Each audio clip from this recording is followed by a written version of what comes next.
আসসালামু আলাইকুম রহমতুল্লাহ। আশা করি সকলে ভালো আছেন, আমরাও ভালো আছি আপনাদের দোয়ায়।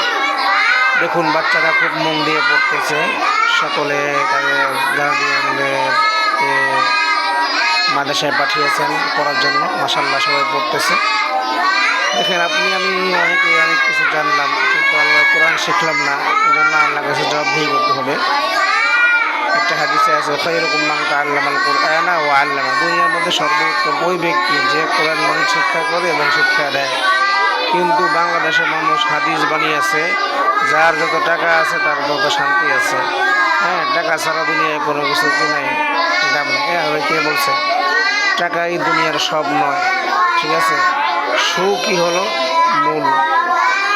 আর দুনিয়াতে দেখেন অনেকে অনেক কিছু করতেছে, কিন্তু কোরআন শিখতেছে না। তাদেরকে আমি বলবো, ভাইও, দুনিয়া ক্ষণস্থায়ী, আখিরাত চিরস্থায়ী। যারা বলি দুনিয়ায় টাকাই সব, হ্যাঁ, টাকার দরকার আছে, কিন্তু এমন টাকা নয় যে টাকায় আমাকে পেরেশানি দেবে, যে টাকায় আমার ঘুম ভাঙিয়ে দেবে, যে টাকায় আমার জান মালের নিরাপত্তা নাই।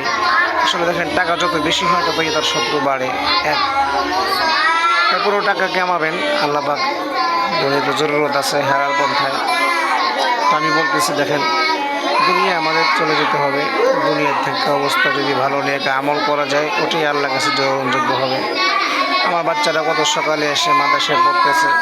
আসলে এদের কারণেই তো দুনিয়াতে আল্লাহ পাক রিজিকের বন্টন ইন্তজাম ঠিক রেখেছেন, দুনিয়াটা সুন্দর রেখেছেন।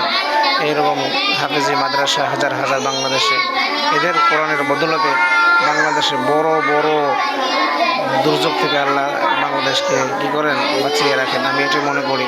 কিন্তু অনেকে আবার পণ্ডিত আল্লাহর সাথে চালাকি করে, পায় না এই কারণে সেই কারণে হয়েছে। এই জন্য আমাদের উচিত হবে ভালো ভালো কাজ করা, মাদ্রাসায় বাচ্চাকে পড়ানো, নিজেরাও কোরআন শেখা। দেখেন, একটা হাদিসে দেখলাম যে কথা বলতে গিয়েছিলাম, বাচ্চাদের আসলে জোরে পড়ার কারণে আমি ভুলে গেছি। আজকে কথাগুলো ভালো করে আসতেছে না। তো এই জন্য প্রত্যেকটা বাচ্চাদের গার্ডিয়ানদেরকে আমি বলবো যে একটু শাসন করা হয়। শাসনটা করা হয় এই জন্য যাতে বাচ্চারা মানুষ হয়, আদর্শ মানুষ হয়। শাসন না থাকলে কী হবে না, মানুষ ভালোভাবে শিখবে না। আরেকটা কথা আমি যেটা বলতেছিলাম, টাকায় যদি দুনিয়ার সব হতো, তাহলে তো মানুষ পড়ালেখা বাদ দিয়ে ওই টাকা ইনকাম করতো। হ্যাঁ, পড়ালেখার মধ্যে এমন একটা পাওয়ার, যেটা সে এখন কষ্ট করবে, মৃত্যু পর্যন্ত সেই এলেম এবং জ্ঞান দিয়ে টাকা উপার্জন করবে। এটা তো মানুষের উদ্দেশ্য আছে বটে, কিন্তু মাদ্রাসা যারা মূলত পড়ি, আমরা পড়াই নিঃসন্দেহে আল্লাহকে রাজি ও সন্তুষ্টের জন্য পড়াই।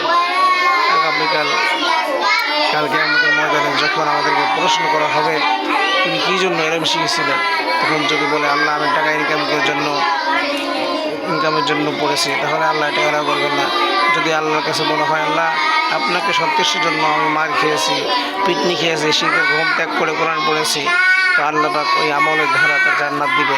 হ্যাঁ, দুনিয়ার অঢেল সম্পদের মালিক হলেন, কিন্তু আপনি কোরআনের মালিক হলেন না, কোরআনের সেবক হলেন না, কোরআনের খাদিম হলেন না, কোরআনের জন্য কিছু টাকা ব্যয় করলেন না, তাহলে আল্লাহর কাছে কী জবাবদিহি করবেন? তাই আসুন আমরা সকলে কোরআন শিখব এবং যারা বাচ্চাদেরকে পড়াইতেছি তাদেরকে আমরা খুব গাইডলাইন করব, মাদ্রাসার কথা মেনে চলব। শুক্র শনিবার এখন স্কুল বন্ধ থাকে। দেখেন, স্কুলের কোনো কমপ্লেন নাই, কিন্তু মাদ্রাসার বাচ্চাদের গার্ডিয়ানদের কত কমপ্লেন। হ্যাঁ, কত কষ্ট করে আমরা পড়াই, তারপরে আমাদের মূল্য থাকে না। এই জবাবদিহি করতে হয়, জবাবদিহি করতে হয়। এই জন্যতে আমরা মাদ্রাসা করেছি, যে জবাবদিহির মাধ্যমে হইলেও বাচ্চাদেরকে আমরা সঠিক গাইডলাইন দিয়ে ওদেরকে মানুষ করবো ইনশাআল্লাহ। সকলে আমাদের ভিডিও দেখবেন, বাচ্চাদের ফলো করবেন ইনশাআল্লাহ। আসসালামু আলাইকুম।